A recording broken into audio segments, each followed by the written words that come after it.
Hi folks, today we're going to be taking a look at SpaceKraft, a new indie game from GameDevGarage. I'm playing a pre-release version here, so there may be some minor differences after the game goes live in February of 2024. My first impressions of the game are generally positive, especially since this is coming from a tiny indie developer, but there's still quite a bit to say. So what exactly is this game? Well, in short, it kinda feels like Star Control meets Angry Birds Space. And to be clear, that's a compliment. At its core, this is a 2D space physics simulation game. You fly a little rocket ship trying to complete various tasks, while you manage fuel reserves, hull integrity, and crystal energy, which is kind of an in-game currency. You manipulate objects using a rigid grappler arm and a flexible grappler rope. The story is pretty basic. A pilot named Tom is abducted and trying to find his way back to Earth in the little rocket ship. Along the way, you can upgrade your ship and explore a whole new bunch of planets with different puzzles and challenges. Some of these actually make you think a bit more than you might expect for a simple indie game like this. For example, at one point you need to collect some magnets in order to get a big engine puzzle going. Well, it turns out that you need to backtrack to a previous level, a previous planet, in order to complete the puzzle. The in-game mission objectives give you hints on where to go and what to do that, in my opinion, strike a pretty good balance between giving you useful information but not holding your hand, and it still leaves some exploration and challenge even if you follow the in-game objectives pretty closely. Now let's talk about the interface and the overall visual design. The game's internal UI is pretty well done, and as I'm writing this review, it's still in active development.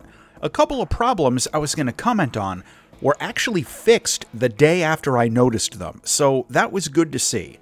One issue I still run into is that there are some keybind reminders down in the bottom right corner of the screen, but they currently don't update if you change your key bindings off of the defaults.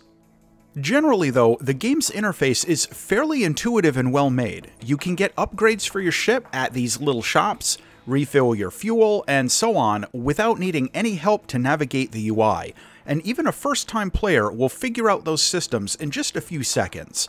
It's very well done, not as convoluted as I've seen in some other similar games, and there are only a few things that weren't immediately obvious, like how to travel between the planets.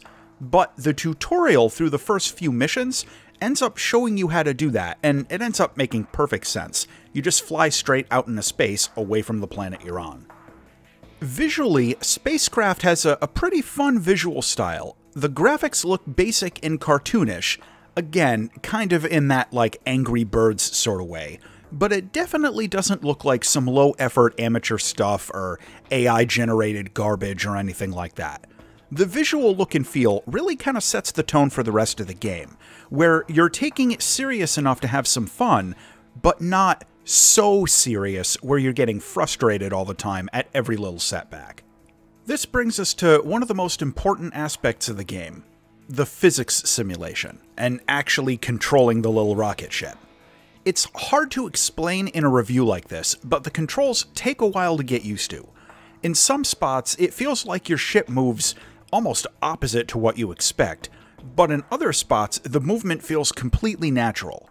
As an example, in this area where you have to navigate around inside of a planet in order to harvest some resource crystals, getting through the narrow caves without damaging your ship is actually a lot harder than it looks, and the gravity physics are very floaty. That's not a bad thing, and it provides some challenge that doesn't feel cheap or artificial. A minor gripe, though, is the lack of thrust translation controls. That is, you can't move side to side, and in order to make even a small lateral adjustment, you have to turn sideways, power your engine, and then turn back. It's not a big problem, but I found myself sometimes burning excessive amounts of fuel because I needed to make small adjustments over and over and over again in situations where lateral translation thrusters would make the adjustments trivial in just one light tap. For example, to land in those shops I mentioned, or to land at a fuel station. The irony of running out of fuel while you're trying to do a spot landing at a fuel station wasn't lost on me. In the end, this is really a very minor gripe, and overall, the controls feel a lot like Star Control or other 2D space games like this. The second gripe I have is that a few sections and objectives feel unnecessarily tedious. I mentioned the backtracking, which wasn't excessive, but there were one or two spots where it feels like your current objective is really more of a speed bump rather than an individual challenge or part of the larger stage you're working on. Some of it is the level design, and some of it is the game's controls. In particular, the grappler rope is very difficult to control, and I occasionally ended up using the rigid grappler arm in a few places where I think I was intended to use the rope. So, is it fun? Yes. I had a great time trying this out, and honestly, right after I fired it up, I completely lost track of time. And before I knew it, I had put in almost 5 hours in my very first sitting with the game. SpaceKraft isn't especially deep, but I didn't want it to be. This is that sort of game that you can pick up and goof around for 10 or 15 minutes at a time and still have fun with it. You don't need to give it an hour or two of serious focus in order to actually make progress and feel like you're moving through the game. If you like arcade-feeling 2D space puzzle games, check this one out on Steam. I'll put a link in the description. As always, thanks for watching.